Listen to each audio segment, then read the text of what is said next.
ବିଦ୍ରୋହୀ कविता आसନରେ ବସିଥିବା ସମସ୍ତ ଦ୍ୱିତୀୟ ଈଶ୍ୱରମାନଙ୍କୁ ସାରସ୍ୱତ ପ୍ରଣାମ।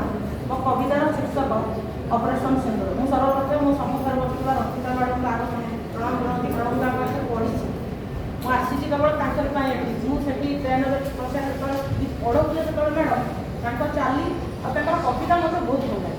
ମ୍ୟାଡ଼ାମଙ୍କର କବିତା ବହୁତ ଭଲ ଲାଗେ। ଆଉ ସେ ରେଭେନ୍ସାରେ ପଢ଼ିଲା ବେଳେ ମୁଁ ମାନେ ମ୍ୟାଡ଼ାମ ମୋତେ ମନେ ରଖିନଥିଲି, ମୁଁ ମନେ ରଖିଛି। ମୋ କବିତାର ଶୀର୍ଷକ କେବେ ଅପରେସନ ସିନ୍ଦୁର ହେଲା ତାରି ଉପରେ। ସିନ୍ଦୁର କେବଳ ମୁଠାଏ ନାଲି ରଙ୍ଗ ନୁହେଁ, ସିନ୍ଦୁରରେ ରହିପାରେ ଜନସହ ହୋଇପାରେ ସାବିତ୍ରୀ ଓ ସୀତା। ଯେବେ ସୀମନ୍ତରୁ ଲିଭିଯାଏ ସିନ୍ଦୁର, ଯେବେ ସୀମନ୍ତରୁ ଲିଭିଯାଏ ସିନ୍ଦୁର, ସୀମାନ୍ତରେ ଝରିଯାଏ ଲଗ୍ନ। ପର୍ଯ୍ୟଟନ କ୍ଷେତ୍ର ହୁଏ ରକ୍ତ ରଞ୍ଜିତ, କଲମ ପଢ଼ି ନ ପାରି ଅକାଳରେ ଚାଲିଯାଏ 28 ଜୀବନ। କଲମ ପଢ଼ି ନ ପାରି ଅକାଳରେ ଚାଲିଯାଏ 28 ଜୀବନ ଆତଙ୍କବାଦୀଙ୍କ ଗୁଳିରେ। ଧର୍ମ ନାମରେ ଲାଗେ କଳଙ୍କ, ଧର୍ମ ନାମରେ ଲାଗେ କଳଙ୍କ, ଈଶ୍ୱର ବାଣ୍ଟି ହୋଇଯାନ୍ତି ହିନ୍ଦୁ ଓ ମୁସଲମାନଙ୍କ ଭିତରେ।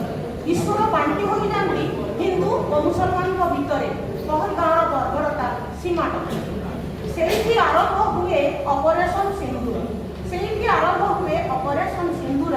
ହିଂସା ବଦଳରେ ହିଂସା, ରକ୍ତ ବଦଳରେ ରକ୍ତ, ହିଂସା ବଦଳରେ ହିଂସା, ରକ୍ତ ବଦଳରେ ରକ୍ତ।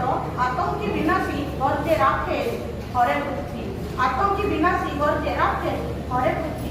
ପ୍ରତିଶୋଧର ବହ୍ନି ଜଳି ଉଠେ, ପ୍ରତିଶୋଧରେ ବହ୍ନି ଜଳି ଉଠେ, ସୀମାନ୍ତରେ ହୁଏ ଗୁଳିବର୍ଷା। ଅପରେସନ ସିନ୍ଦୁର, ଅପରେସନ ସିନ୍ଦୁର ବିଜୟର ଟୀକା ନେଇ ଯବାନ ମଥାରେ ସାଜେ। ଅପରେସନ ସିନ୍ଦୁର ବିଜୟର ଟୀକା ନେଇ ଯବାନ ମଥାରେ ସାଜେ। ଜଳସ୍ଥଳ ନଭ ସର୍ବତ୍ର ରାଫେଲର ଗୁଳି ଗର୍ଜେ, ଜଳସ୍ଥଳ ନଭ ସର୍ବତ୍ର ରାଫେଲର ଗୁଳି ଗର୍ଜେ। ଏହା ତ ଶ୍ରେଷ୍ଠ ଶ୍ରଦ୍ଧାଞ୍ଜଳି ହିନ୍ଦୁ ସୈନ୍ୟ ପାଇଁ।